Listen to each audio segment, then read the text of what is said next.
जी, बिस्मिल्लाहिर्रहमानिर्रहीम। जी नाज़रीन, आज की इस वीडियो का जो उन्वान है वो चीता दिनांसा है। चीता दिनांसा जो है और असाइलम सीकर्स जो हैं, सियासी पनाहगज़ीन जो वो कब असाइलम लेने के बाद जो है कब ये चीता दिनांसा अप्लाई कर सकते हैं और जो है डिफरेंट स्टेटस को लेके तो वो जो है मैं इससे बात करूँगा। और पहले मैं सबसे ये बात ये करता चलूँ कि जैसे कि आप लोगों को पता है कि इटली में इटालियन गवर्नमेंट के जो है क्राइसिस के बाद जो है सल्वीनी मिनिस्टेरो देल'Interno जो था वो उसको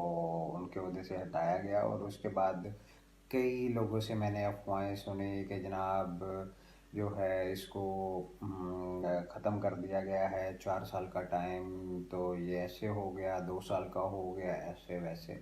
जी देखिए, अभी तक इसका कोई ऑफिशियली तौर पे जो है कोई कानून में जो है चेंजिंग नहीं आई, ठीक है। और जब आएगी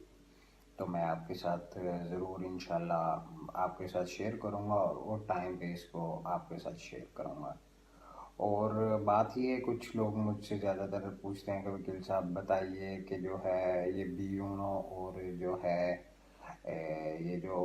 उचित दिनांक अप्लाई करने के लिए जो टेस्ट की रिक्वायरमेंट है, ये मैं आपको बताता चलूँ कि जो अभी जो पिछले साल जो डिक्रेटो दी सिक्योरेसा में जो है इस चीज़ की जो अमेंडमेंट की गई इस कानून में चिता दिनांसा के जो पहले ज़ुबान की रिक्वायरमेंट नहीं थी, अब जो है B1 जो है उसका टेस्ट जो है वो लैंग्वेज का जो है आपके पास उसका सर्टिफिकेट होना चाहिए। और ये जो है उन लोगों के लिए नहीं है ये टेस्ट की जो शीट जिनके पास परमेसर di soggiorno a lungo periodo है। देखिए, ख़ास तौर पे उन लोगों के लिए कि जिनके पास जो है टेस्ट दी इटालियानो है और EU परमेसर di soggiorno वो है वो वो क्योंकि परमेसर di soggiorno एक A2 का टेस्ट पास करके मिनिस्टेरो dell'Interno या किसी भी वजह से लोगों ने ली, जो आप लोगों ने कोर्सेज वगैरह जो हैं उनको अटेंड करके उन स्कूलों से जिनकी जो है इटालियन मिनिस्ट्री म्यूर से जो है उससे इल्हाक शुदा हैं, तो वो एक्सेप्टेबल हैं। और इसके अलावा जिन फैमिलीज़ ने अकॉर्डो दी इंटीग्रेशियोन जो है वो जो हुकूमत करवाती है, उन लोगों ने किया हुआ है तो उनको जो है ये B1 सर्टिफिकेट की ज़रूरत नहीं है। ये सिंपली जो है कार्ता दी सॉजोर्नो वाले लोग जो उन्होंने टेस्ट दिया A2 का, उसकी जो रिज़ल्ट कार्ड वो देते हैं कि आप अप्रूव हो, तो जो है आप वो साथ लगाइए या किसी के पास सर्टिफिकेट है म्योर से इल्हाक शुदा स्कूल से जिन्होंने किया हुआ है, ठीक है, वो साथ लगाइए सर्टिफिकेट तक। और जिन्होंने अकॉर्डो दी इंटीग्रेशियोने की हुई है वो जो है इसके साथ लगाएं। और बाकी जो रही बात कि जिन लोगों के पास ये 3 रिक्वायरमेंट्स नहीं है उनको जो है B1 का टेस्ट जो है वो देना पड़ेगा। कि जिन लोगों के पास लुंगो periodo नहीं है और जो है इन्होंने ये उनको लिए जो है cittadinanza के लिए जो है B1 के लिए B1 तक का सर्टिफिकेट जो है म्यूर से इल्हाक शुदा इंस्टीट्यूट से जो है वो इशू किया हो तो वो उनको जो है वो देना पड़ेगा। और आया अब मैं बात करता हूँ जो अजीलो पोलिटिको का स्टेटस है जिनके पास, जी जनाब, वो 5 साल का रेजिडेंस जब उनका हो जाए तो जो है वो उसको जो है cittadinanza के लिए अप्लाई कर सकते हैं। और उनके लिए भी सेम टू सेम रिक्वायरमेंट्स वही हैं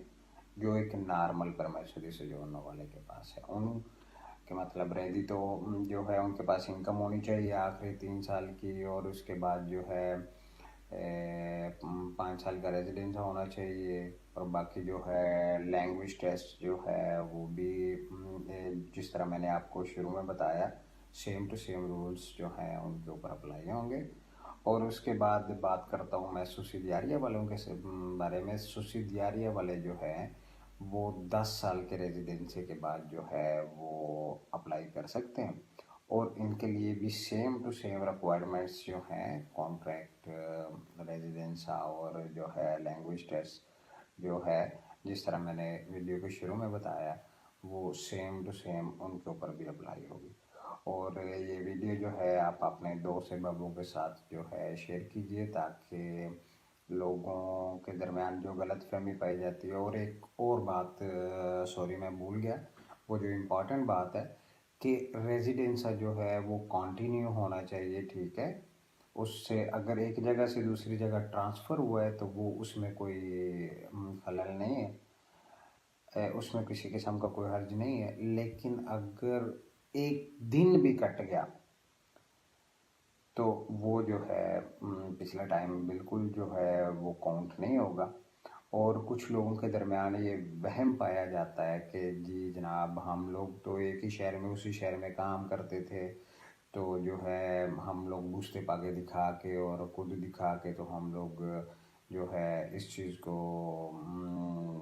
जो बीच में गैप है उसको कवर कर लेंगे। ये बिल्कुल हरगिज़ गलत बात है,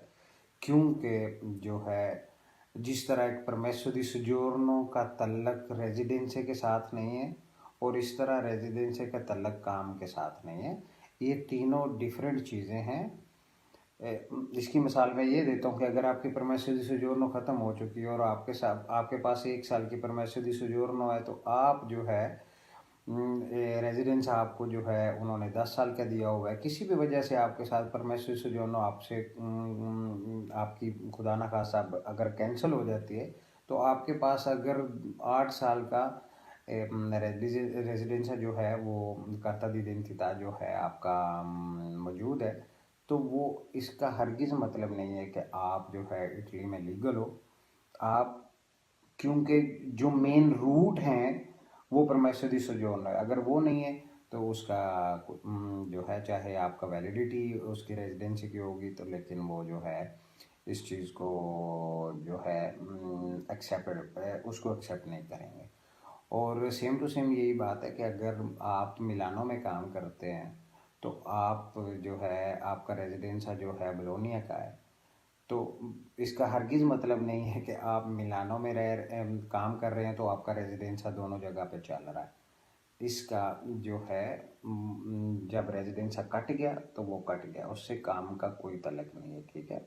और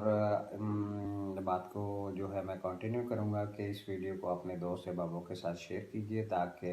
जो है इस वीडियो से ज़्यादा लोग जो है मुस्तफ़ीद हो सकें। जी शुक्रिया। इमिग्रेशन और तारकीने वतन की खबरों से बाखबर रहने के लिए हमारा YouTube चैनल सब्सक्राइब करें और बेल आइकन को क्लिक करें।